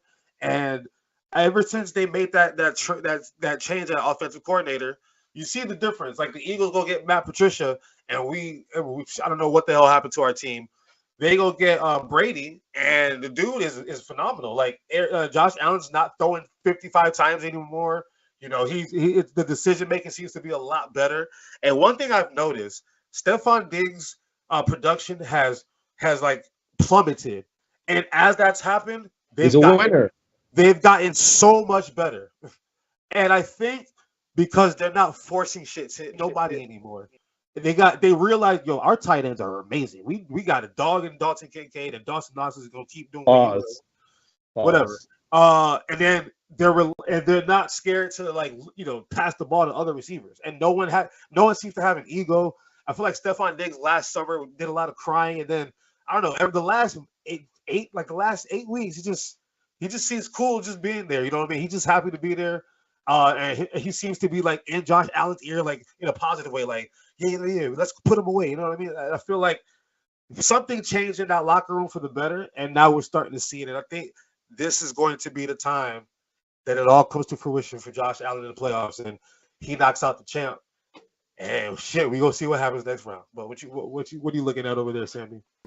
It's pretty much a coin flip, honestly. I think the biggest takeaway that I have from this is the market, which says that they got Buffalo -2.5. So pretty much they're just giving them the home field advantage. So they're not giving them any extra. So that pretty much tells me on a neutral field, this is pretty much an even game. And even the money lines up with that, because you got 45% of the cash on 49% of the tickets going Kansas City's way. But again, like unlike some of the other games, I mean, to A-Rod's point, like this is literally the true definition of a coin flip. So, and you going with who? I am going with, even though I said they are frauds, I hope they lose to Lamar Jackson and the Ravens in the next round. But I am going with the Kansas City Chiefs because I think Josh Allen is due for a mistake. I think 1 or 2 mistakes is the only difference between this game. The only difference that's going to change this game. And I think Josh Allen is more apt to mistakes than Patrick Mahomes. Even at home?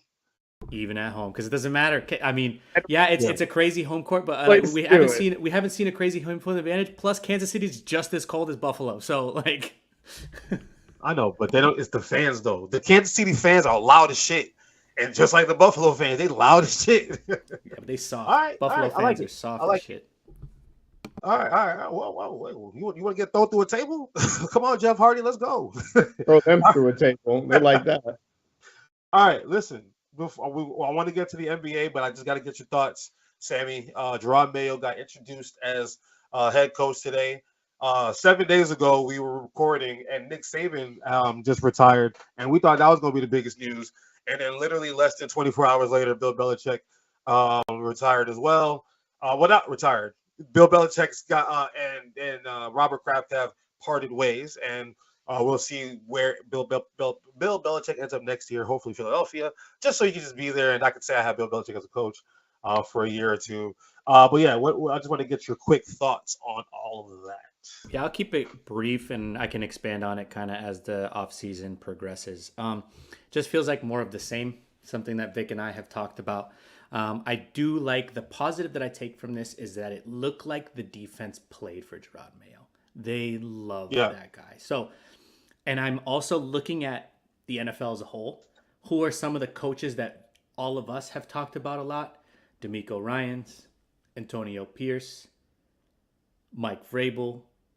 Those are players. You know what I mean? Those are boys. Those are the guys that people demand respect, or like that they demand the respect, and the players actually respect them. So that's the one positive. Dan Campbell. Yeah. That's the positive that I'm taking from this, and that's what I'm hoping for. I'm hoping it's not just a passing of the torch, and it's going to be more of the same type of shit that we've seen. And you know, I'm hoping he keeps the discipline of Bill Belichick, the properness of Bill Belichick, but kind of brings us to the future. I'm really hoping. Yeah. So there's something to say, that Robert Kraft, already just knew, like, yeah. And Bill Belichick basically had to have signed off on this as well. Like, I mean, if he's going to be our next coach. If Josh McDaniels didn't leave, we would be talking about Josh McDaniels right now. 100%. I 100% believe that. Yeah, that's true. Anything to add to that, A-Rod? You got to play him twice a year again. So you finally broke that losing streak. So I hope it stinks. No, I'm just kidding. I don't want to wish that, man. I like Jerrod Mayo. I think it's a good fit. Like Sammy just said, I'll give him his flowers there. All year he's been saying this defense has been playing, but playing behind a lot, so tired. But they played for this man. So and like you said too, for them to hire him that quick, Bill Belichick had to give the stamp of approval. Like this guy needs it. Yeah. And my best Bill Belichick impression, this guy needs a head coaching job. You should sign him, in the most monotone voice ever. Like he definitely stamped off on that. So I think it's a good move for them. I'm just curious to see, because we're used to seeing draft day and seeing a shitstorm of stupid moves done by the Patriots and passing off. I'm curious to see what they do this year. I'm curious to see if they clean house on offense and defensive coordinators too, if Bill O'Brien's going to be there or not. OB staying. OB staying. Typically, the head coaches like to take their boys with them. So if Bill Belichick gets a job somewhere, he might be like, "Hey, I think Bill and Jerrod Mayo are friends. I think I heard that they had like a pretty good working relationship. Yeah. Outside of that, I'm glad Vic's not here to shit on me, but I'm the opposite from the Bill O'Brien camp, where I know that he had very limited to work with. So I don't think this was a fair opportunity to judge his talent level, because we already saw what he did with Davis Mills. He made that guy look like a 4,000-yard fucking quarterback. So he almost got a Matt Flynn deal. He's trying his best with what he's got. So yeah, I'm you know, I don't want the Patriots to do good, but I don't like seeing my boy in NFL purgatory, man. Like, that's my job. Let me live in NFL purgatory, because I know my team sucks. I know they suck. I know that I'm never going to see a championship. Let me feel this a little bit. Let me feel this a little bit. Let me feel this a little bit. I've been on cloud nine since what, 2004? So let me live this a little bit. When y'all draft CJ Stroud Jr. in like 25 years, y'all gonna be good, right? I'll believe it when I see it. Until then, I'm not gonna be here. So you know. All right. Let's move on to the NBA. We kick things off with a big trade that happened today. Pascal Siakam was a hot commodity, hot tamale in the trade market, and Indiana's going for it now. They let that shit be clearly known. We love Tyrese Halliburton. We know we got something here. Let's go get this boy. And actually, as a Sixers fan, I really thought we had a chance to go get Pascal. I thought we would go for it. And then out of nowhere, Tobias Harris would start playing good basketball again. It's like, oh, you couldn't do this shit for the last 4 years since we picked you over Jimmy Butler. But anyway, you saw. Sammy, what are your thoughts on the trade?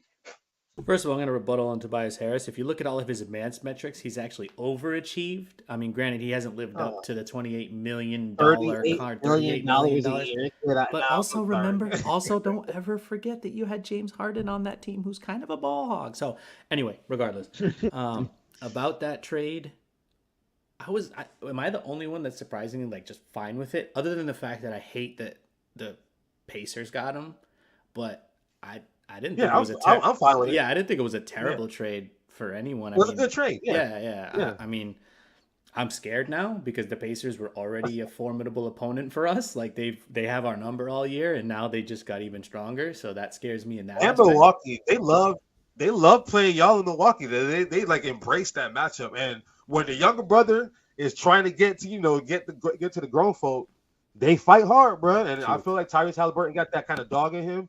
And Pascal, he's a veteran. Like, when you think about it, it's weird because they played in Canada. I don't think we pay enough attention to the Toronto Raptors, but like, he's been doing this for some time. I know he's been there since 2018. LeBron was shitting on him, so he's been in the league. He's been a high performing player. So I'm curious to see, like, you guys, with your advanced metrics, just kind of what he's going to add specifically to the team on both sides of the ball. I think defensively they needed help. They already needed the help. I mean, they give up 150 points and they score 151. It's like it's a lot of points to be scored in a basketball game. And then in the playoffs, that shit doesn't fly like that anymore. So I think that was they're thinking all right, let's go for it right now. And Toronto, they're in a very weird place right now. I think they're just trying to figure out the identity that they kind of want to have. And I think when they brought RJ Barrett in, the hometown kid, I think they realized we can first of all, we can market this. Like, we got Toronto back in the building, and I think he wants to make that next step to being the guy. I think him and Julius Randle just could not work. They're both left-handed, and they both had pretty comparable skill sets. Please. Anyway, RJ is going to be. I think RJ is going to be able to take that next step up in Toronto. I like it. I like the direction that they're going in, and that was the first big domino. I think Chicago had a trade the other day, but I'm gonna speak to you guys as the fans of your teams now. So, Era, can I speak on the Siakam trade real quick? Yeah, go ahead. There were 3 teams I saw him going to: Philly, Indiana, and Dallas. I thought those were the 3 teams that really needed his service. And Bruce Brown, like, we were giving that man his flowers last year just for him to get sent to Toronto. But he's the type of player that you want to have. That's their Toronto made it a point. Yo, we need him in the trade because I was talking about him to like one of my coworkers as to why like guys like him do well. It's like there's guys like him, Danny Green, Danny Green, PJ Tucker, like Kentavious Caldwell Pope, that just have like that extra good fit for a team to like really, Jay Crowder, like they just have like that oomph that kind of gets them to that next level. So I think Bruce Brown is like a perfect guy to have on the basketball team because he's a glue guy. He's a glue guy. Glue, that's what it is. It's the glue. Like he's the perfect type of glue. Like the greatest glue guy of all time is Draymond Green. Like he literally just the perfect glue that was working for the Golden State Warriors all those years. Let's keep it a buck. So I think from that perspective, it's great. So now I'm gonna speak to you guys as a Knicks fan and as a Celtic fan. Knicks fan, where we at? How you feeling? You didn't finish my Pascal Siakam thing, but we can move on. No, I thought you stopped. We can move on. Go ahead. It's done. All I want to say is just stop throwing Miles Turner's name out there in trade talks. Pacers, keep him or don't. Just I don't want to hear it anymore. It's been years. Y'all want to make a trade for anybody? From Knicks camp, I'm happy with it. I mean, since getting OG, we've lost 1 game, I think 1 or 2 games. But it's fitting what needs to be done. Sammy, I'm on board with it. It's fitting what needs to be done. Miles McBride is playing good basketball, and I didn't know you had this talent, bro. Like I wasn't familiar with your game. Yeah, I was not familiar with your game. I don't know what it is. I still think we need help on the bench side of stuff. Getting Mitchell Robinson back when we do, like that'll be good for us. Hartenstein's doing his thing. I like the trajectory of the Knicks. There is rumor that they want to make one more splash. I'm reading all the Knicks beat writing, and I hear good things and I hear bad things. I hear Julius Randle is available. I think if we get rid of Julius Randle, I think that really will hamper us a lot, depending who we get back for it. He's your best trade piece. I know, but what do we like? Do we want to win? Like, I feel like that's our best. You will get a haul. You will get a haul. It would be a big hole for us, exactly. Like not a hole, a haul. I think you all will get a lot of good talent for a player like him because of all the stuff that he's able to do, and his contract on top of that. Yeah, but that's what everything has been being moved. Everything being moved is the contract, and this is not like the Knicks, man. Like, you've gotten the fans to fall in love with these players so long. Like, we did a good job of putting together a team, and now you want to dismantle it to try and put some other shit together. Now you're going back to the old way. So I don't know. Sure this is the old way? Yeah, bro. The old way was just like sign players and hope they do good and throw shit against the wall and see it sticks. They signed players that have been like the old way. This seems like a nice new way, man. I think this is finally them becoming grown-ups, basically. I don't know, man. I just think I'm with you with Thibs running your players' knees into the ground, and I just think if we get rid of Julius, I think that's Let me ask you this: what's the definition of insanity? It depends who you ask that. If it's Einstein's definition, it's doing the same thing over and over again, expecting something different. Exactly. That's the only answer. That's the only way. That's the old way of the Knicks, right? Doing the same type of shit and doing it, and they realize that there's things missing from this Knicks team. You know how but it's not on the starters. It's from the bench standpoint. It has been from the bench standpoint. Listen. You know how I know that they started to grow up? They said, we don't care about Kyrie. We don't care about Dame. We don't care about none. We're going to get Jalen Brunson. And it was at that moment, I was like, oh, they're starting to figure some shit out. I like that. I did like that.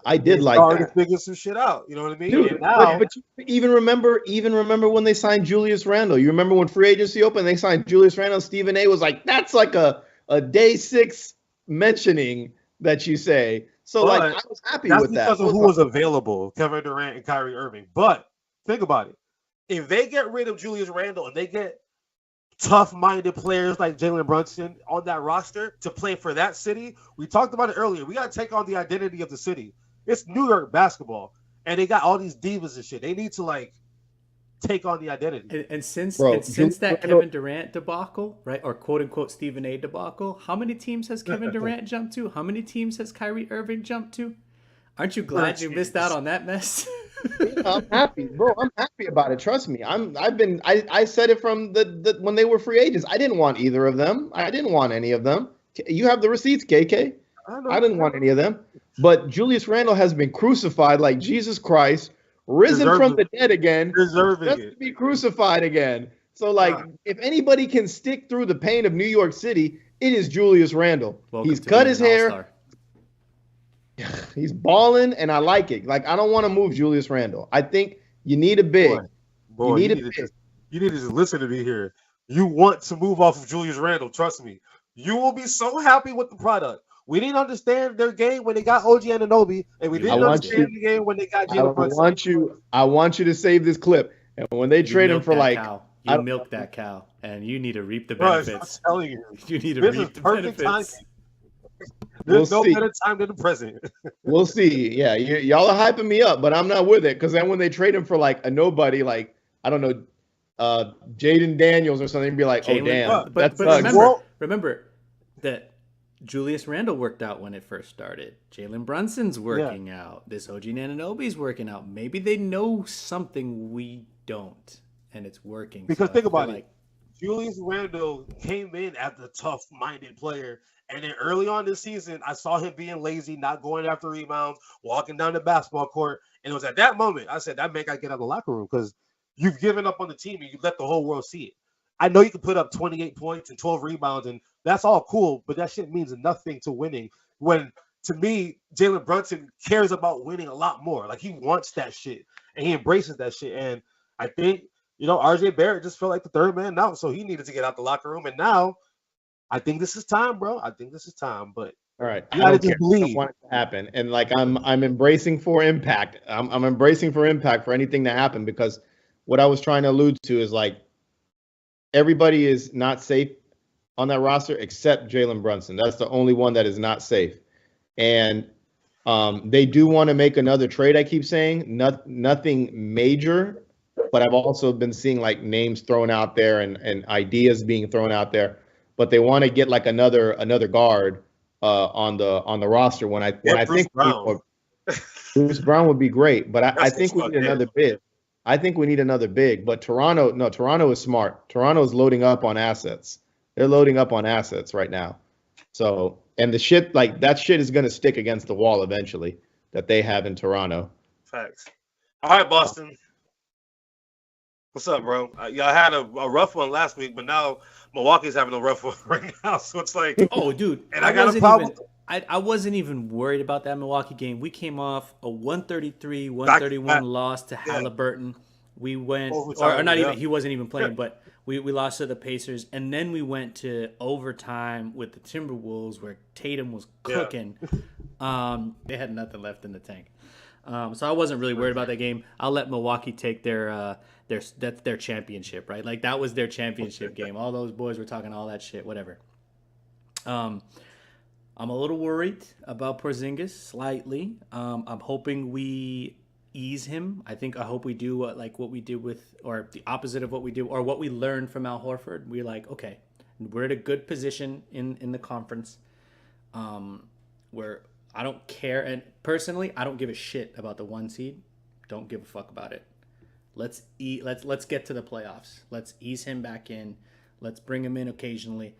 The other thing that I'll say, if you want to talk about what trade I think we should make, I'm gonna put this out there. I'm hoping it works out. I mean, Vic is probably gonna hate me for this, but I'm gonna say it because I've seen it, I hear it, I think he's a good fit. Let's go get Alex Caruso. Yo, that was gonna be mine for the Sixers. I want somebody like him in the locker room. I just want, because Kobe White's cooking, and I'm happy for him. Yeah.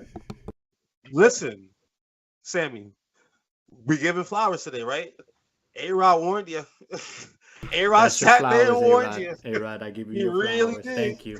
I'm He worried, really did. but I'm And hoping we learn from the Knicks mistake and we don't push him as far as he needs to. Save him. I don't know, man. I'm It's the hoping. guy, not the team. It's the guy, not the team. Everybody, you got anything to add to that?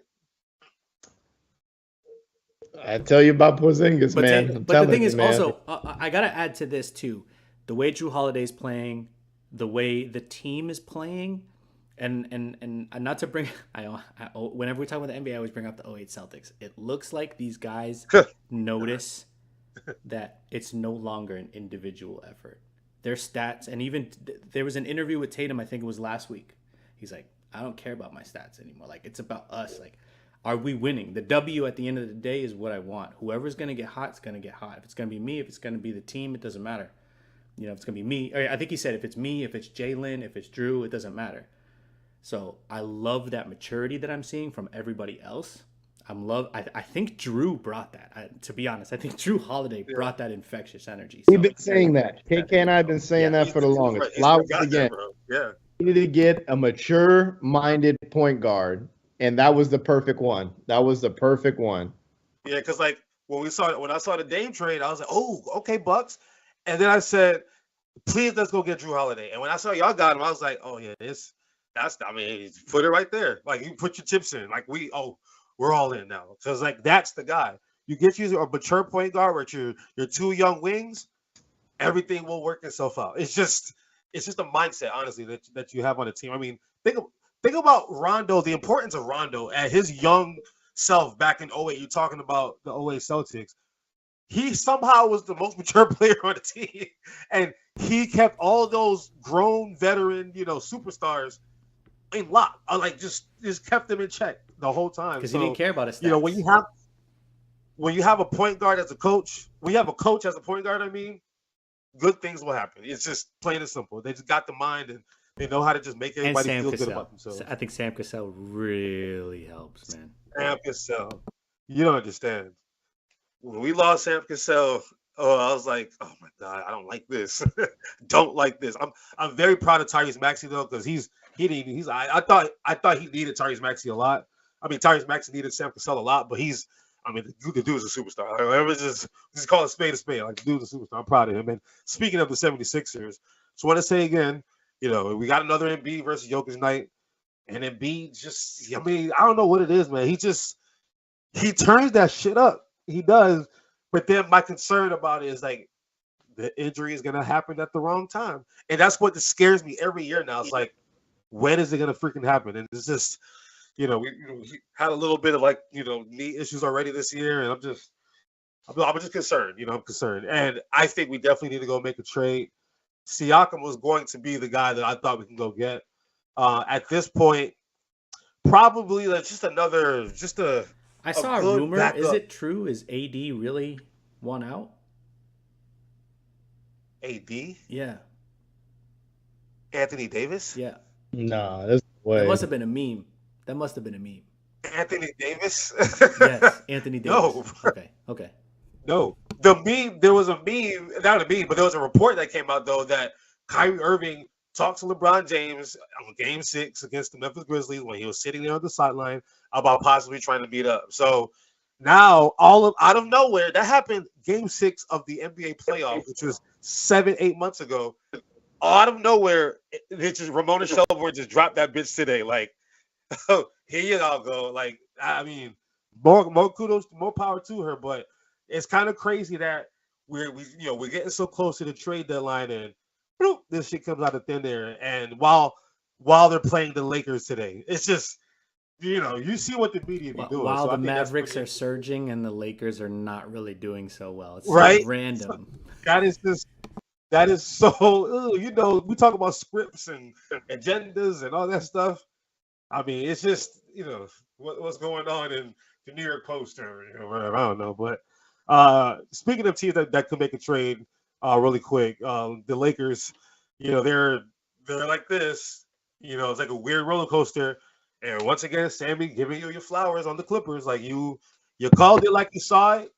And the team is thriving. The team is thriving. They figured out how to play within that the confines that they have. Last night against the Phoenix Suns, the Sacramento Kings. I was so happy to see the Kings beating the dog shit out of them. No, that was Phoenix. My bad. That's the difference. Well, who did the Clippers just play? They played Denver.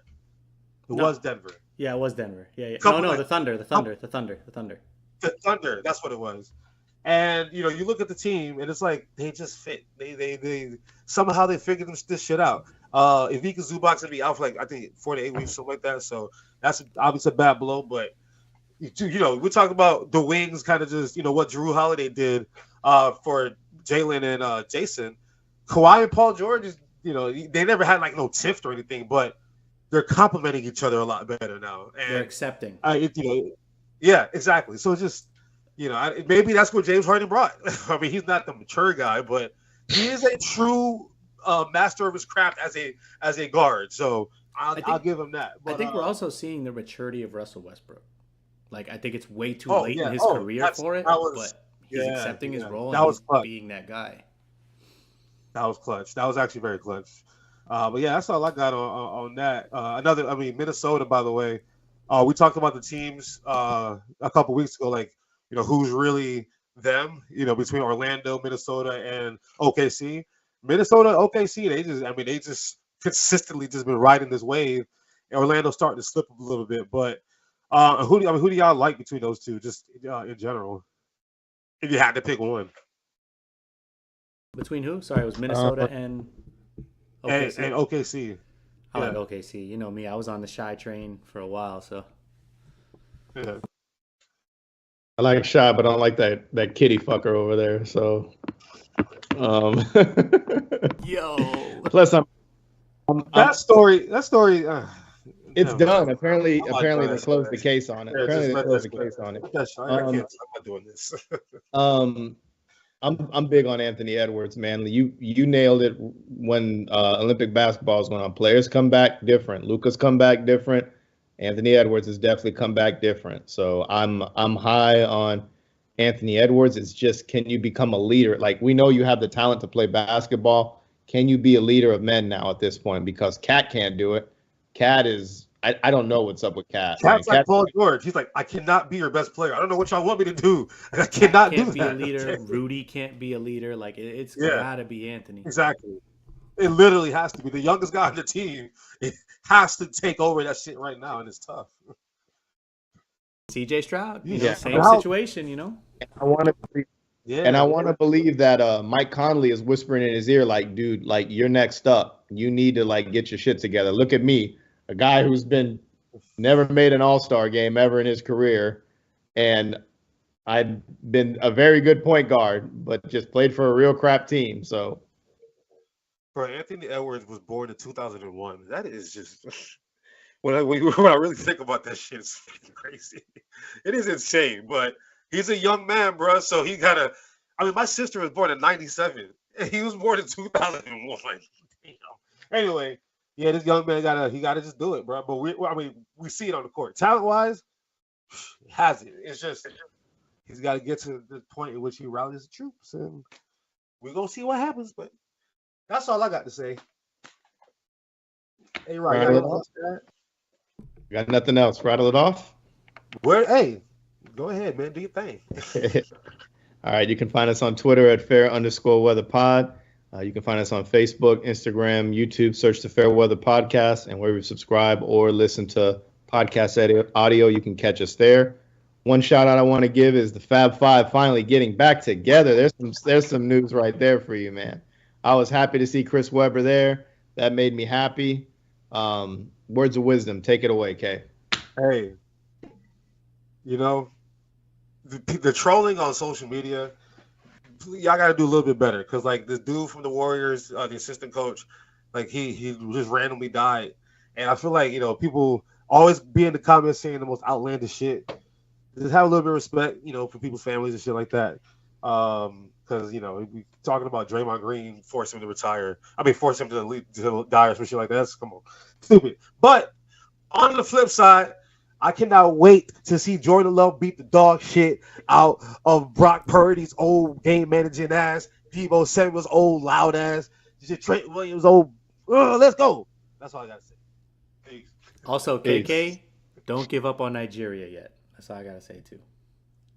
Brother, I'm sorry. Don't bro. give up. Don't give up. I'm sorry.